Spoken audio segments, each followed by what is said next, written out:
This week marks 3 years since the chaotic and deadly American withdrawal from Afghanistan, prompting a brazen and quite unnerving parade on the streets of Kabul. Members of the Taliban terror group driving abandoned U.S. and NATO military vehicles. Tom Dempsey is joining us from Washington, D.C. with the latest, capturing a lot of attention here, and rightfully so, pretty concerning. Hey, good morning, Marty. Yeah, look, the Taliban celebrating the 3-year anniversary of the American withdrawal at Bagram Air Base, which was once the center of the United States military operation in Afghanistan. The Taliban highlighting what it called peace and security it brought to the area. But keep in mind, there's ongoing concerns about the Taliban using abandoned U.S. military weapons and then selling them to some of our enemies. On the very base in Bagram where the United States based its efforts to eliminate the Taliban, the group celebrated. Wednesday marked the 3rd anniversary of its return to power.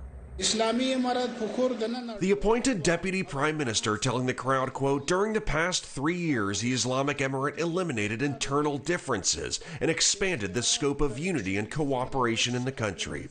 No women were allowed to attend.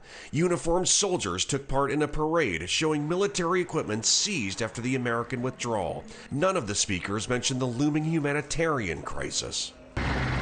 At the same time, reports that the Taliban has sold weapons left behind by America to places like Russia, North Korea, Iran, and China. At the ceremony that took place in Bagram, which is north of Kabul, the capital, you had Chinese and Iranian diplomats, which is a very clear signal that in our absence, our enemies, the Chinese and Iranians, are beginning to take charge. According to the Department of Defense, around $7 billion in U.S. military equipment got left in the country, including over 78 aircraft, 12,000 Humvees, 42,000 trucks, and 350,000 rifles. We should not at all be surprised that the Chinese sent teams into Afghanistan as soon as the C-17s had wheels up, leaving Kabul behind and all that technology behind. Some of it had been demilitarized before the exit, but much of it remains operational, with the exact condition unclear.